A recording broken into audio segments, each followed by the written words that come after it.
As a multifamily broker, the number one complaint I hear from investors about lenders is their lack of care for the investor's timelines in a contract. This in turn can make the investor and the lender look bad, and it's just a frustrating experience. I've got a few tips from a third party watching this on how lenders and investors can make this situation a little better. Stick around, we're going to dive deep into this one. Let's go!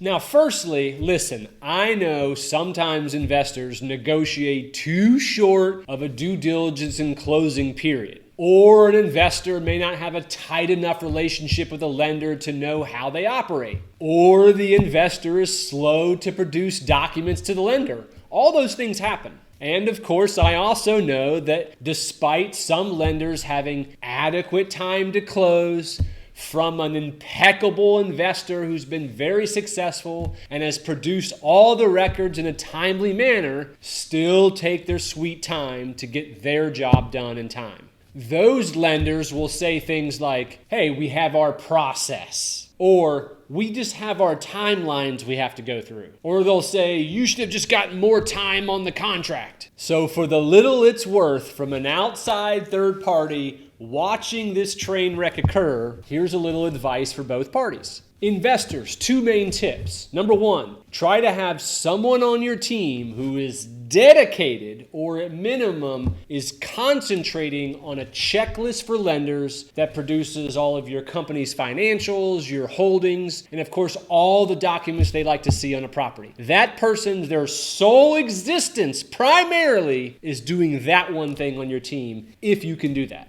This person on your team has to be relentless in obtaining this information, but more importantly, maintaining this information even when you're not in a transaction. It's just always up to date so that you can pounce right away.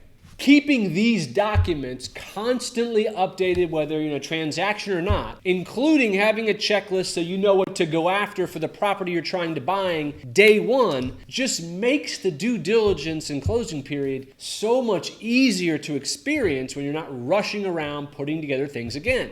Now that seems obvious, and you would think a lot of people do that, but they don't, because I watch it, and I see it. And then I see the best of the best who do it seamlessly. They have a team that's what they do. Investors, the second thing to do is to maintain many strong relationships with lenders, bankers, mortgage brokers, credit union guys, institutional lenders. Now, you can have your favorites, and I suggest you do, but develop lots of relationships and keep building those relationships with as many as you can over time. Get on their email list. Get on their subscription lists. Attend any webinars they put out. Sometimes a lot of the lenders will have live speaker series. Go to them. Go to lunch with them. Schedule regular phone calls. Regularly check in on their availability to lend. And converse with other investors about lenders they're using that they like. You see, lenders are more likely to speed up their processes for you if, number one, you have a good track record and all your records and all the things we talked about, and number two, you've developed a tight relationship. Think about it. If you were a lender and one of your great friends from college or whatever called you up and wanted to borrow funds, you're going to do everything in your power to make sure that you have a successful transaction. On the flip side, if the lender's never heard of you and you just reached out or you've only had a few phone calls in the last few months, it's just human nature. They're going to be less likely to fight for you on the timelines if you've given them a smaller time frame. Investors, those two steps alone will give you the confidence to negotiate a due diligence and closing period you know you can stand by with the lenders you've been working with. Okay, lenders, as an outsider looking in, the number one tip I can see to give is to set expectations at the very first contact from an investor. If you know you're stretched thin, do not take on the business if you know you can't deliver on time. Don't take on the business for fear of losing out on the deal. I promise, not being able to deliver the funds on time will be far more painful on your pocketbook. Why will it be more painful? Word of mouth, which we'll talk about later. My number 2 tip to lenders is to put your investor hat on, not your banker hat. These investors are putting up very sizable money as deposits. Some of that deposit money is theirs, some of it belongs to their investors. There is tremendous pressure to get a tremendous amount of things done so that they can close on time, so that they don't ruin their reputations with the brokers and the sellers. Think about it. How would you feel if you were doing all that you could to close on a deal and you had 6 or 7 figures at risk, but the lender wasn't acting in the same diligence? And listen, I know lenders have a tremendous amount of work to do, a tremendous amount of red tape in order to protect their own investors. What I have seen of good investor and lender relationships at the end of a transaction, when I hear investors talk about how great their lender was, it is the appearance of the lender to be working diligently and communicating frequently along the way that goes a long way with these investors. Even if you're having trouble delivering the funds on time, showing compassion and proving that you're working your tail off to do everything you can to get it there on time, that goes a long way.